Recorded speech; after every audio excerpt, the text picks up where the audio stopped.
You guys know I'm always talking about tracking my money. You can't manage what you don't measure. And I use a paid app to do that because I'm kind of crazy. But when I talk to you guys, my readers and my listeners, you want a free solution. You want something that links to your personal accounts and tracks your net worth. You want something that has analysis tools and a personalized plan for you. And you want real wealth management advice. The free answer is personal capital. Personal capital is an awesome tool, and it is hard to believe that it's free. And the world agrees. Year after year, personal capital is recognized as a best in class budgeting and tracking tool. And that's why I feel good about being affiliated with them. So if you want to start getting your finances in order and you want to do it for free, start with personal capital. Here's how: go to the show notes, click on that link, and let them know that the best interest sent you, and start your free account today. That's Personal Capital, your all in one free personal finance tool.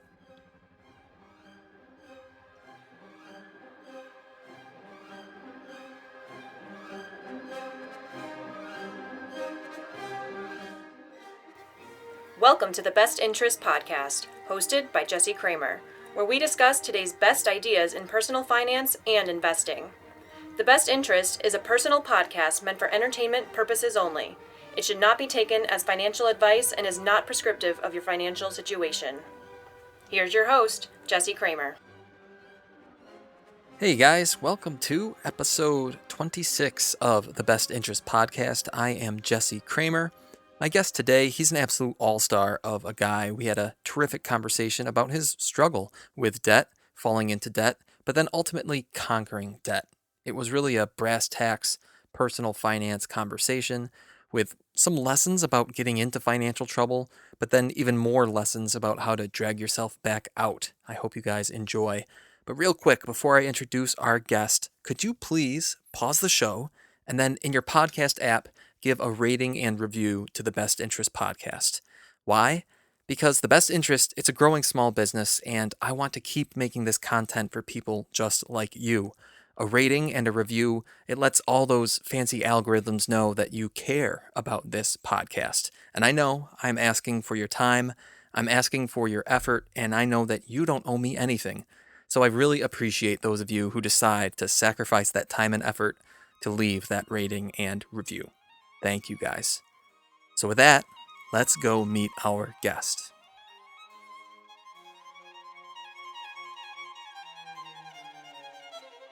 My guest today has a wonderful story about the struggle, but the ultimate conquering of debt. Yes, debt. That pesky quicksand that has kept so many of us from optimizing our own finances. And by telling his story honestly, the ups, the downs, the successes and failures, he's now helping other people overcome their debt. So I'm very excited today to introduce Adam Shoup to the Best Interest Podcast. Hey, Adam, how are you doing? I'm doing well, Jesse. How about yourself? Doing great, doing great. We had thunderstorms rolling through here tonight in Rochester, but everything's calm now. If you do hear a deep rumble, though, they might be coming back. I was thinking, Adam, let's not bury the lead too much. Let's talk through your debt story. And I was thinking maybe we could split it up into two halves, one half going down into the valley of debt, and then the second half of digging yourself out of debt. So first, do you want to kind of walk us through the bad side, if you will, of your debt story? Yeah, so it basically all started. Back when I was 18, getting ready for college, I started taking out student loans to cover the cost of tuition, and luckily wasn't using it to fund like living expenses, like I've heard, some other stories going down that road. But so I started at 18, taking loans out, and I had a pretty, I'd say, a basic idea. I knew what it was. I knew I was going to have to pay it back, but I didn't really fully understand, what that was going to take to pay it back. So 18 to 20, accruing student loans as each semester went on. There was a Wells Fargo on campus where one of the nice bankers there encouraged me to open up a credit card Yep. because it would be good. Yeah, it'd be great for my credit, he said. So I said, hey, that sounds good. Opened up a credit card. And then shortly after that, bought music festival tickets, didn't go to the music festival, sold my tickets, and then did not use the proceeds to pay off the balance. And that's how I kind of say that quote unquote bad debt had started at that Uh-huh. point. And so it's funny to talk about now. It wasn't as funny in the moment at the time, but I basically carried a balance on that credit card for years before I ever paid it off. And I don't even want to look back to see how much interest the younger Adam was paying, but I'm sure it was not pretty. And then just as kind of the years went on, I got another credit card. I think it was a travel credit card. Pretty sure it was American Airlines. Ended up racking that thing up pretty high. Uh, use one of my stupid moves, transferred the debt over to a personal loan, and then continued to use the credit card. And I'm to blame for that. But the structure in place is I had a budget, I'd fill it out each month, but I would never follow it. So my spending was super, unpredictable. I'd see something for a couple $100, I'd buy it, wouldn't think anything of it. And yeah, then basically I was probably 25, out of college, working a full-time job and just wasn't really paying much attention to what I was carrying around. And by that point, it had, I had a car loan, I had all sort, still had the credit cards, the student loans, was kind of making the minimum payments and was just kind of plugging along with, at that point, it probably was a little around the mid 30s, upper 30s, $1,000 in debt. And I just thought it was normal. I thought everybody had it. I knew I should have probably paid off the credit card, but because everybody else wasn't, I thought it was all right. And that's kind of how it all slowly progressed from student loans to credit cards to personal loans to an auto loan. And it all just kind of slowly accumulates if you're not paying attention, which I wasn't. It's the proverbial slippery slope. Hmm. You touched on the Wells Fargo on campus. I had a Chase on campus at the University of Rochester. It's very interesting looking back now that there was a bank right there that was absolutely marketing credit cards to 18-year-olds. I don't know what to think about it, to be honest with you, Adam. I'm curious what you think about it, considering you signed up for one. On the one hand, it feels, I don't want to say predatory because adults make their own decisions, but it feels a little curious that there's this corporate entity on an educational campus looking to make a profit essentially off of the student body. Do you have any thoughts on that? Or what do you think about it now, looking back on that situation? Well, I mean, if I was to think back on when I was 18 or when I was cruising around campus, I thought it was super convenient. At the time, I used Wells Fargo, so they had University of Nevada, Reno. They were really good with having a lot of amenities and ATMs, all sorts of stuff on campus. So basically, if you're living on campus or nearby, you could more or less get anything you needed on campus. But just in terms of having the branch, I'll do the same as you. I'll do the boring move. I'll stay away from the predatory, so I'll follow you in that suit. But I do think that, I mean, it's hard to deny their financial incentive to stay on campus and basically, market to students who are kind of walking around. Hey, you have student loans, you're low on cash, you're probably working 20 hours a week, you don't have a whole lot. Come in here, check it out. We'll see if we can help you out. You're going to build credit along the way and those things. And I know it wasn't just myself. I had a couple buddies that also went in there too. And they started you out with, I think it was an $800 limit. I'm pretty Mhm. sure what it was, something small, but just kind of like you talked about with the slippery slope, it's just, you start with $800, they slowly start bumping it up. You don't pay the balance, and then it just slowly grows and grows. But yeah, I mean, in one hand, it was convenient having them on campus, but just on the other hand, it was, I can't tell Wells Fargo how to run their business or tell them not to be, marketing credit cards to college students. But Right. it was an interesting little situation with having them, especially, and they were parked conveniently by the our student center. So basically, all the food and the, what do you put it, or what do you call it, the store where they sold all the campus gear and everything like that. Gotcha. Yeah, yeah. Just like the bookstore with all The the bookstore. clothing and stuff in it. Yeah, all, Yeah, all the places where you'd either be walking through and or spending money. exactly. So it's definitely the building that gets arguably the most foot traffic on campus. So also a smart tactic on their part. Yeah, yeah. Smart tactic, and it is the kind of thing of let them run their own business. And if there are any 18-year-olds out there listening, be very aware of why that bank is there on campus, and in your case, Adam, why it's located where it's at. Hmm. It is to provide you a service, but that service absolutely can come at a cost if you're not paying down that bill every month. I wanted to ask though, Adam, walk us through this. You said you transferred your credit card debt to a personal loan. Is that Hmm. right? What are the logistics of that? So basically, I had a American Airlines credit card because around that time I was doing a little bit more traveling. I had started seeing my now wife. She lives in Brazil, so I'd made a couple trips down there, and I thought it'd be wise to get a travel card to get some points and whatnot. But basically, in essence of what I did was I had, I think it was around 6 grand in credit card debt, and I went to lend. I looked at a couple online, personal loan places. I know Marcus, I think from Golden Sachs. Golden Sachs has one, and then the one I ended up going with was Lending Club.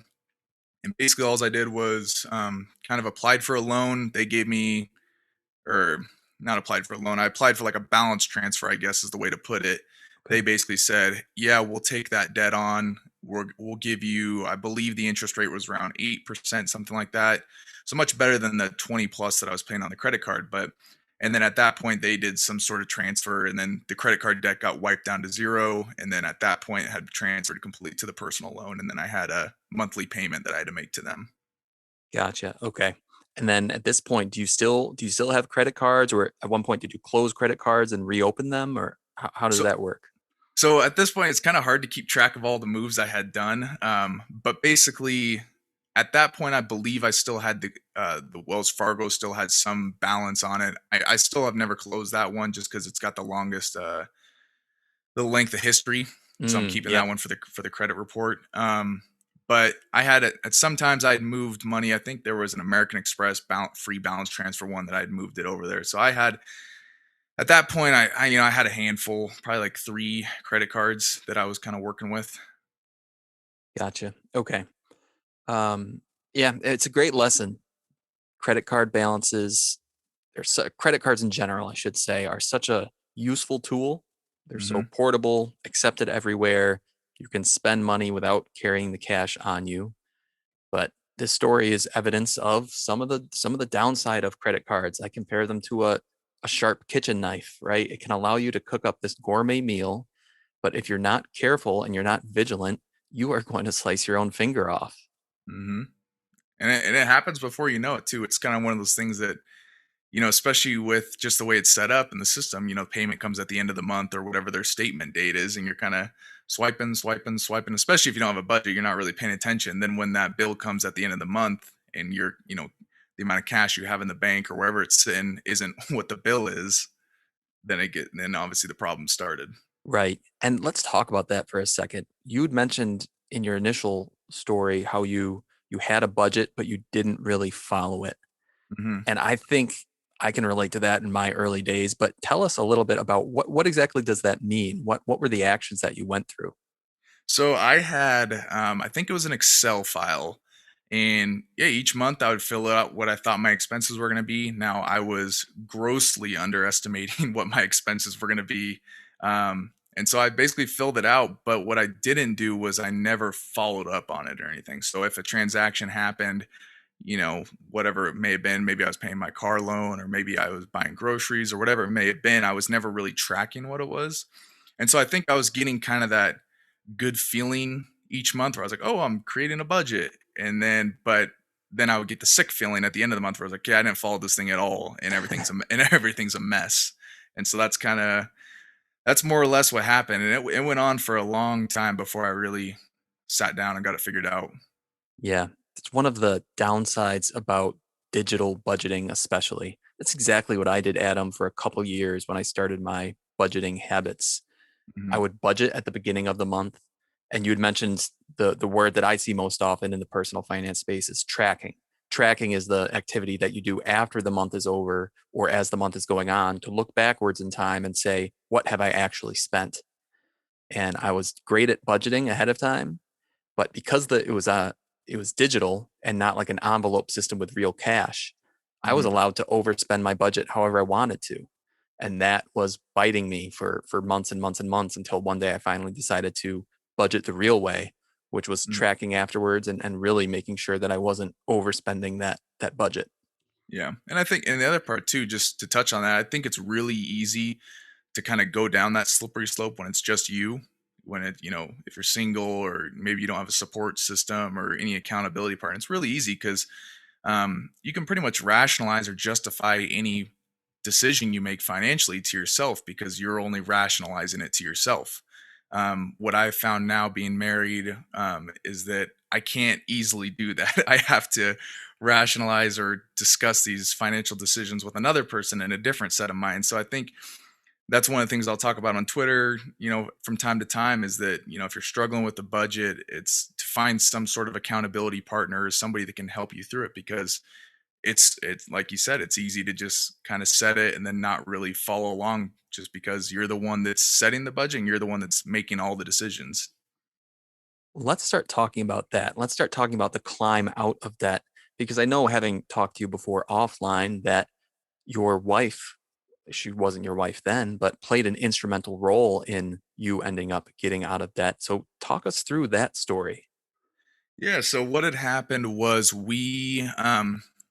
she was applying for grad schools in the United States.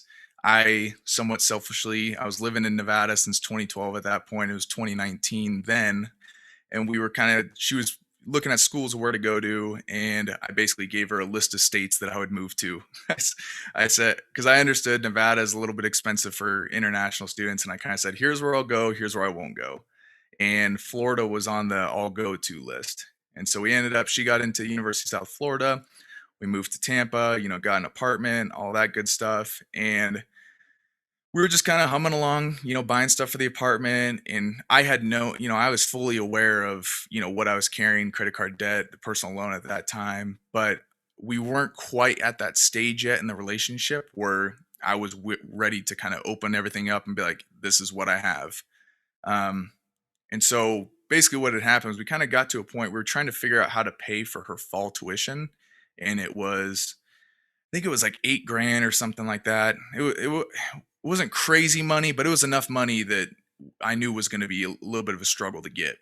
Um, and so basically at that point, I was kind of looking for some lender places and figuring out how we were going to pay for that. And, uh, just so everybody's aware, I basically we were kind of doing a payment plan system. Like I would, because our parents are from Brazil, it was just they couldn't get a loan in the United States to pay for it, and the conversion rates are crazy. So I was basically going to pay for it, and they were going to reimburse what the rates were. But because of what my credit was and just kind of how much debt I was carrying, I couldn't get a loan for that amount. Hmm. So then at that point, and that just as a person, that was pretty demoralizing, and I felt really poorly about myself just because I felt that I was supposed to be the provider in that regard, and I couldn't fulfill my obligations. So once that was kind of going on, I kind of let her know what was happening, and then we just sat down and I said, "Hey, here's everything," and I showed her all the credit cards, what I owed. I showed her my student loans, showed her the personal loan, and one thing else, I always applaud her for it is it would have been incredibly easy for her to just go into attack mode or call me stupid or an idiot or whatever, which arguably I was. Like, I'm not going to deny that, but what she basically did and just her personality is she goes, all right. When she opened up, I think it was my laptop, opened up a Google Doc thing and just started writing a budget and just was like, what do you have to pay each month? What's your money? And we started, and our first budget was literally just a Google sheet that just had one column that said income, one column that said expenses, and we just started writing everything down. And from that point, we became a team financially. We weren't married yet. We didn't combine our finances, but she became at that point my financial accountability partner, just for um, trying to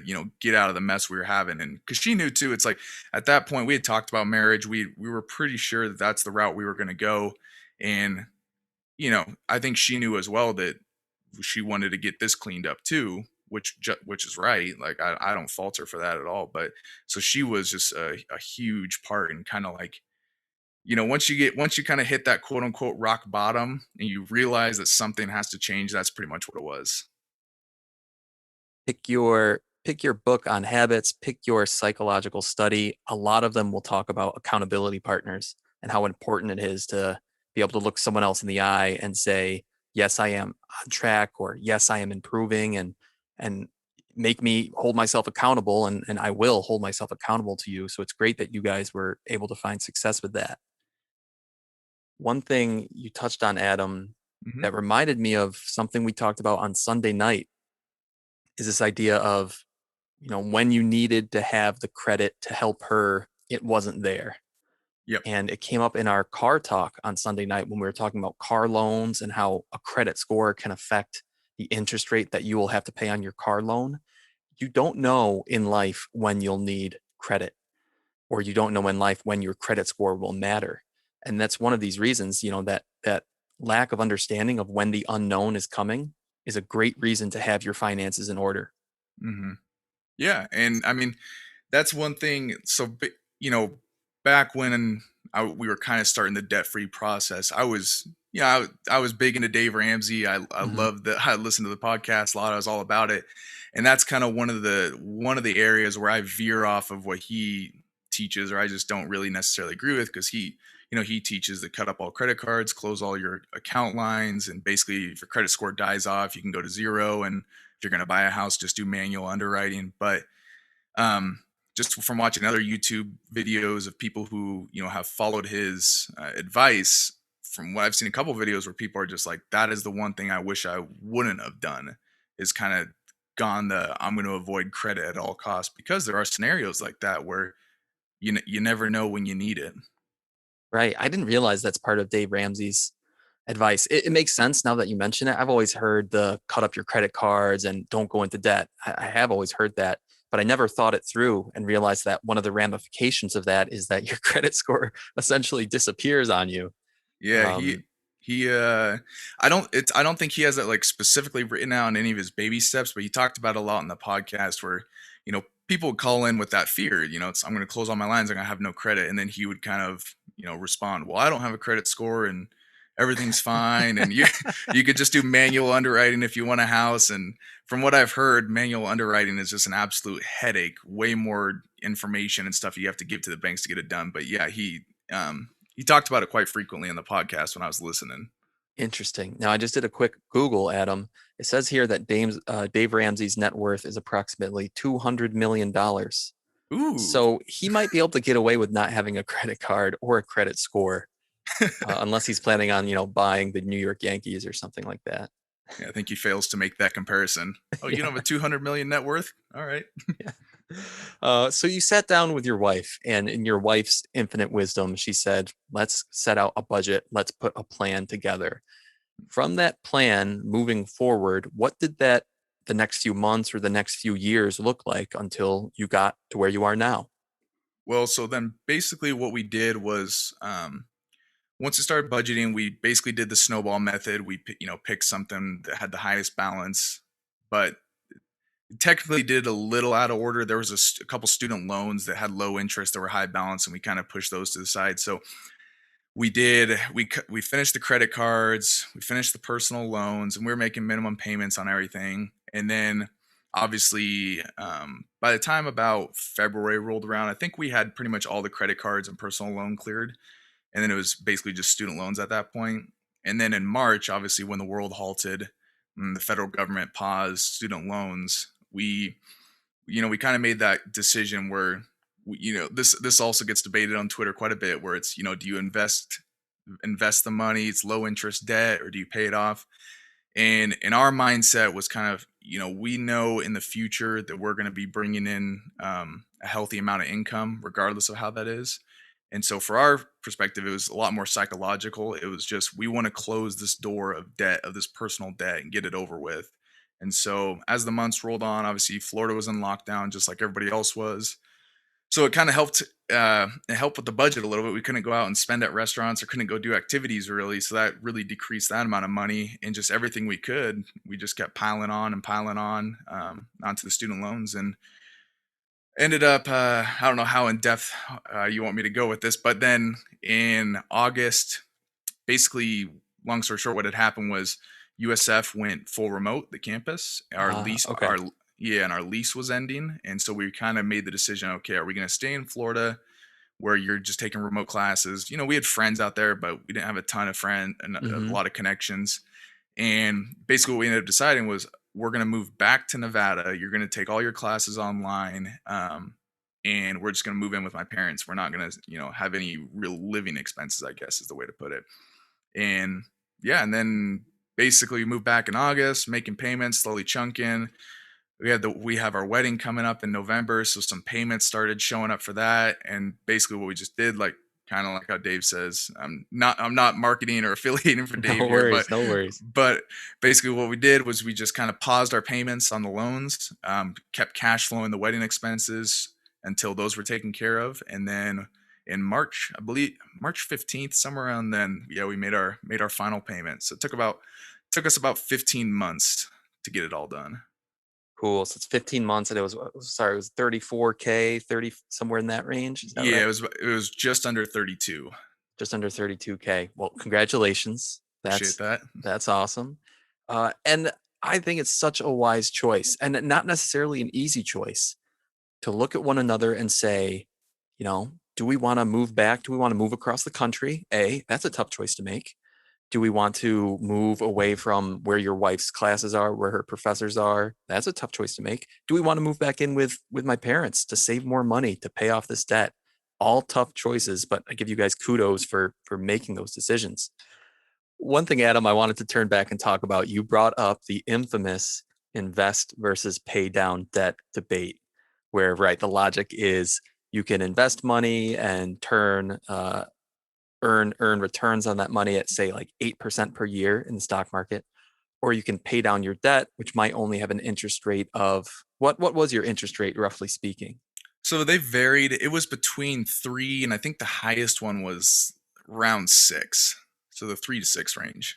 Gotcha. So on a mathematical point of view, like a pure, if you were a spreadsheet and not a human being, the answer would be to invest your money because you're getting the higher rate of return. But can you walk us through, even if it's just in 30 seconds, can you walk us through your and your wife's mindset in terms of, the choice to pay down the debt rather than pursue the larger gains from investments? Yeah, so I mean, like my wife and I were both ambitious people, and the way we saw the debt was more or less a roadblock for some things. It was going to eat at our monthly cash. We are going to have these payments going on. So for us, kind of like what I mentioned, is we really just wanted to get that chapter done with. And as we were, started and we're going full on and just throwing money at it, it just to us it didn't really, I guess, in our minds, make sense to kind of stop what we were doing to invest the money. We just really wanted the debt gone. And to play the devil's advocate for against the of investing is we had really no idea. Nobody does what the market is going to do at that time. And so, if it was a 5 year, 6 year window where we were going to be, we had $200,000 in debt, it may have changed our mindset a little bit, but we knew it was going to be less than a year. And so there is a slim chance. I mean, looking back, obviously that would not have happened, but there is a slim chance that we would have been investing this money. And by the time we got to where we were ready to make, the final payment or something nearby, that the money could have been less. There was always that possibility. And so I just think with the short amount of time we had, we were just like, all right, let's just get it over with, and then we'll focus on investing and saving once this is done. There's a huge psychological component to what you said. And I wrote down this quote, Adam. You said you wanted to get the chapter done with. And that has such a big effect for so many of us. We want to put a stamp on something and say, that is done. And now I'm ready to move on to the next thing. Hmm. Whereas carrying that debt for a longer period of time, because on the side you want to be investing your money, maybe it would have worked out better for you mathematically. But holding it's like juggling all those balls in the air, keeping all those plates spinning, to use a couple different metaphors. That's mental work that a lot of us don't want to necessarily have to do. Closing the chapter reduces that mental work and makes us feel better about our decisions. Hmm.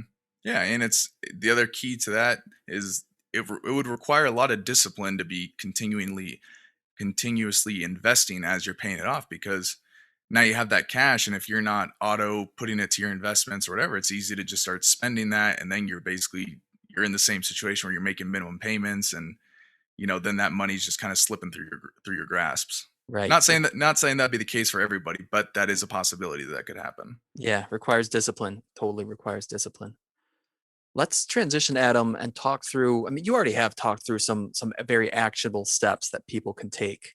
But when it comes to the basics of money, whether it's budgeting, spending, saving, investing, I'm curious, do you use any specific tools now? Do you have any specific habits? Any major lessons learned that you're still carrying forward with your personal finances today?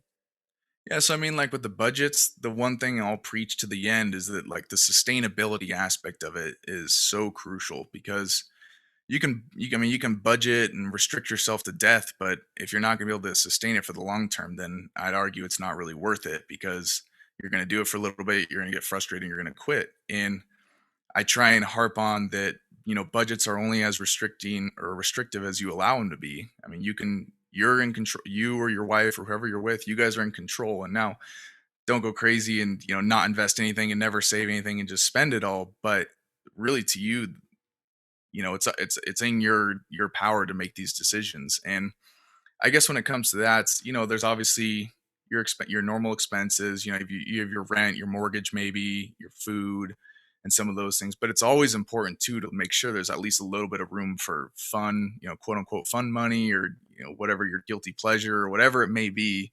Netflix, Spotify, maybe you like going to get ice cream on Fridays, something like that. It's keeping those in there, and then the I guess the lesson I would put in it is that what I've learned is it doesn't really need to be anything complex. Like your budget can be super simple. And I think that sometimes people will get caught up thinking that your budget needs to have all these charts that are tracking everything and your cash flow. And yeah, those are good things to have, but they're not essential, basically. Like you're like how our budget is, and still largely is the same. It's you really only need an income and an expense column. And then that's where I'd go with budgets. Room for fun is huge. One of the biggest myths I think that I hear from people on the outside looking in is A, your budget seems very restrictive. It seems like a habit that I would never want to keep up with in the first place. And then it seems like you don't do anything fun, right? You're pinching pennies, and that's just simply not the case. At least for my budget, and it sounds like for your budget too. I have lots of fun on my budget. The point is, I plan for it ahead of time. I Mm-hmm. set aside money for that fun. I don't just spend on a whim on fun. And then after the fact, I look back and I do the tracking exercise that we talked about before. And I say, how much did I actually spend? And do I need to move money around to make everything reconcile after the fact? That's all. Still have tons of fun. It's not restrictive. It's just that Yeah. I track it. Yeah, yeah, exactly. And that's one of the things that you'll hear about on Twitter, just specifically talking about one line item budget is the coffee thing. Buying Starbucks. My wife, she loves Starbucks. She gets a strawberry acai refresher very frequently. Uh huh. But that's one of those things. It's like we've agreed on it. She gets it. It's guilt-free spending. I'm never gonna harp on her for spending it. And so it's just little items like that, instead of feeling guilty or overspending, you plan for it and you roll with it. Yeah, it's too bad that Susie Orman and then I think his name is David Bach. They both wrote books where latte was in the title, and both those books sold hundreds of thousands of copies because they're both famous financial writers. And now it's just like the most popular myth in personal finance is that lattes and avocado toast are preventing people like you and me, Adam, from ever retiring. Yeah. It's an old, tired myth. You Mm-hmm. mentioned one thing, Adam, there. I thought it was great. It reminded me of a Tim Ferriss podcast I once listened to that then inspired me to go around and turn around and write a blog post. The most important aspect of a habit is your ability to adhere to that habit. You called it sustainability, the Mm-hmm. ability to sustain that habit.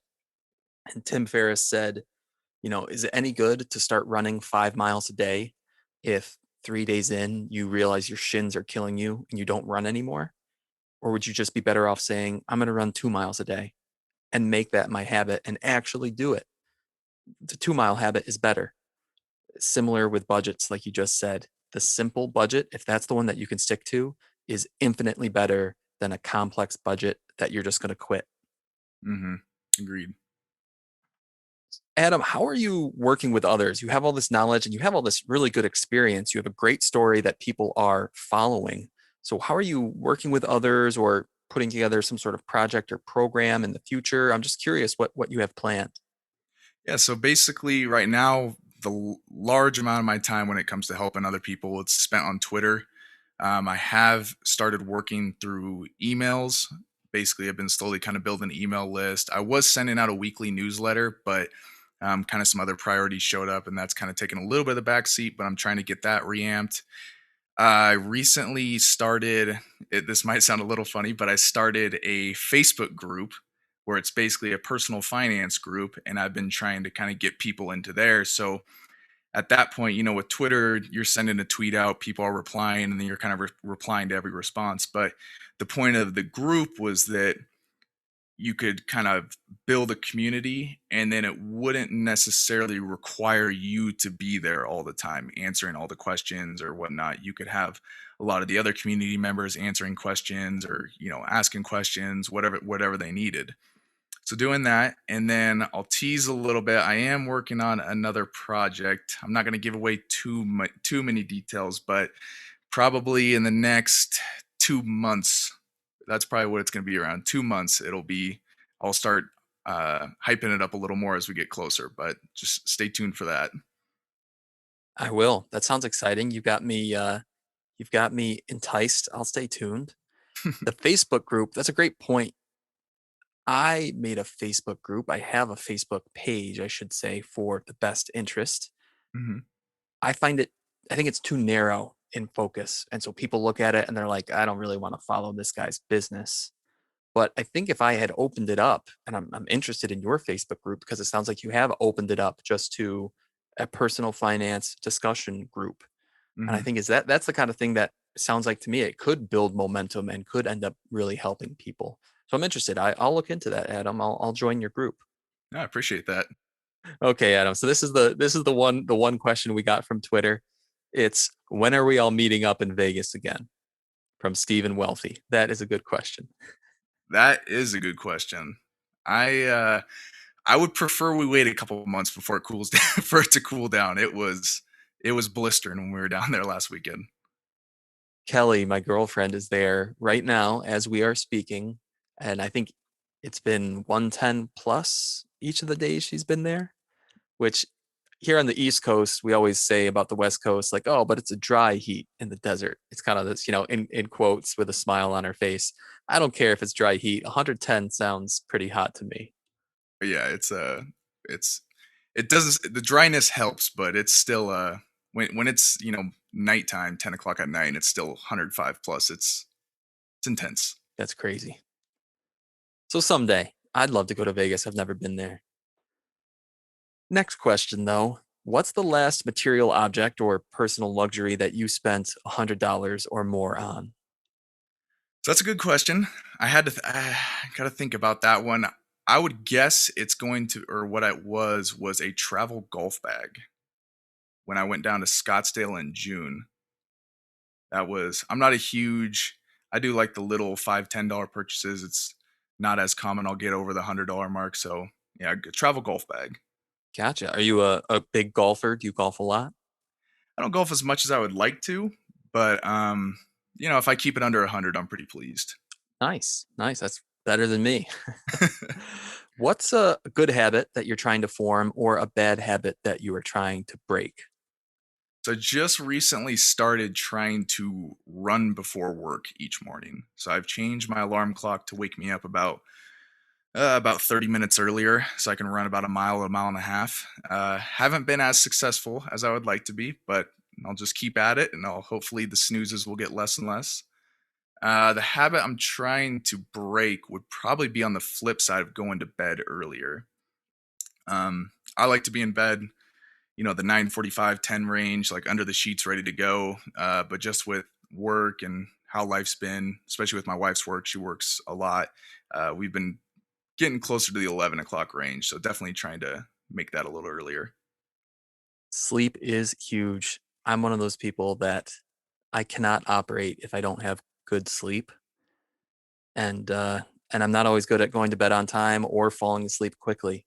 So I'm Hmm. right there with you. That's such an important habit. And the more I listen to experts talk and the more kind of podcasts I listen to where they bring on sleep experts, it sounds like the science is really starting to build up to say like your sleep is one of the most important things that you can focus on. Oh yeah, you need to recharge. It's incredibly important. Yeah. And not a scientist here. I'm just a guy. I'm just a guy with a podcast that talks about money. But as someone who listens to experts talk, I believe that is what they're saying. What's your favorite financial tool, Adam, or app or service that you use, and why? So I would probably have to say Mint. Um, the reason why I like Mint is just because it tracks everything in one place. And, whether it be my Vanguard account or Coinbase, I know there's really high fees there, but I still have Coinbase. And, you have the two-factor authentication. It's just it's a little bit of not annoying, but it's just a little bit of a hassle logging into each thing. So I just really like Mint because everything's in one central location. So as soon as I sign in, it's got all of my accounts there for me. Excellent. And Mint's still free, right? It was free when I was using it. Is it still Yep, free? still free. Awesome. And last question, Adam. If you had a billboard and you could share any message with the world, what would you put on that billboard? I would say that it's never too late. Partly because that can apply to so many different things. So whether that be finances, your health, a relationship you're trying to mend, whatever it may be, just because that can be so open-ended, it could anybody reading it could apply to something in their lives. I love that one. I really do. So, Adam, if anybody wants to get a hold of you or wants to follow along on your projects or they want to learn about what's coming in 2 months that we're all excited for, how can they reach you? How can they follow you? Well, so you can find me on Twitter. That's where I'm the most active. My handle is at Adam Shoup. My last name's Shoup. And then on there, if you really want to get connected, which I'd appreciate, on my location, there is a link you can click and basically provide your email, and I'll give you a free budget. Basically, I've got a bone structure of a template that basically just requires your inputs you can do on your own. And then if you want to join the Facebook group, the name is called Personal Finance Community hyphen Debt and Investing. Excellent. And I'll make sure to throw those links into the show notes. That was fantastic, Adam. Thank you so much for coming on to the Best Interest podcast with us. Thanks for having me, Jesse.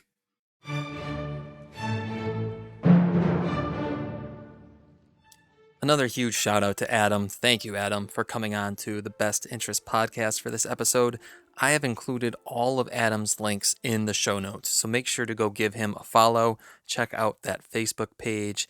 Adam is a great person to know, to bounce ideas off of. He's a great guy. If you want to reach out to me, my email is jesse@bestinterest.blog. On social media, the easiest place to find me is on Twitter, where my username is bestinterest_JC. I also have a small but growing Instagram account where my account is the_best_interest. And if you find this valuable and you want to give back, I have 3 easy options for you to do so, all free for you. You can subscribe to the podcast, or you can leave a rating or a review of the podcast. For example, Ashman Scoops wrote in and said, Jesse is an incredibly sharp guy. The content he creates for his Best Interest podcast and blog is very informative and insightful. He's got stuff for everyone, from the amateur investor to the seasoned financial expert. Highly recommended. Thank you, Ashman Scoops. I think you are an incredibly sharp guy. Thank you for those kind words. We can continue to invest in one another because, as Ben Franklin said, an investment in knowledge pays the best interest. Sharing with others is investing in their knowledge. So thank you all for listening to episode 26 of the Best Interest podcast.